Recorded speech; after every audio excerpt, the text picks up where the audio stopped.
Okay, so let's jump in here. And I think it's great coming off the positive news that we are seeing in the small business department. Um, but unemployment is something that we need to watch as well. And again, for those of you that tuned in because you want to hear what's going on in the real estate market and talk about housing and the numbers, we love that stuff. We're dying to get to it.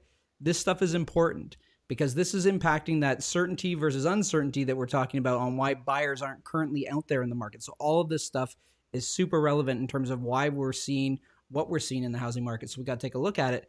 And here we're seeing another uptick in our unemployment rate here. And so Matt, I love that you added in the cities that we're looking at here in the change from May of 2024 to 2025.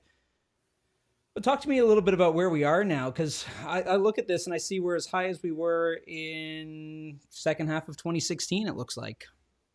Yeah, probably 2016. Yeah, 2016, mid 2016. You know, we're starting to see the job losses pile up, how much higher they're going to go. This is ultimately what you want to look for.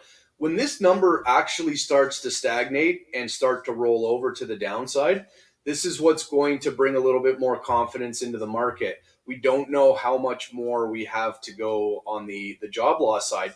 That's ultimately going to be how many defaults there are, how many businesses go under. If consumers really start to tighten up their belt, we're hearing about layoffs all the time in the news.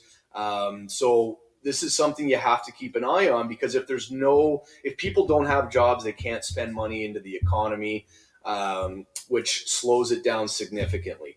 And that's what we're seeing right now, because the governments really haven't stepped in with the bazookas just yet. But as an investor, this is definitely something you need to keep an eye on, because it dictates the strength of the market. And if we look at kind of the cities where we're seeing it the most, it's Windsor and Ottawa. Yeah. That's your automotive sectors, right? Yeah. And then even Toronto. Toronto's at 8.8 percent unemployment there. It's quite high. And even Barrie saw a significant uptick as well. That's a big increase from just around 6 to 8.4. Yeah, and it's these are all areas where the housing market's going to struggle a little bit. If some of these areas, like let's say Ottawa, it's 5.8%. It's less than the national average. And for someone like myself who invests in Ottawa, I've seen that market hold up quite well. Prices are not continually falling as to the degree that they are in Toronto.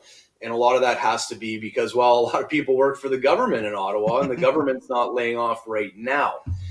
We'll see if they start trimming some of the fat later this year. But yeah, it's interesting to see, those real automotive sectors are really taking a hit there, and their real estate markets will feel the effect of that for sure.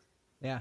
And seeing some opposite movement in places like St. Catharines and Niagara right now, actually decreasing their unemployment rate, as well as Regina, Victoria, Hamilton. Yeah.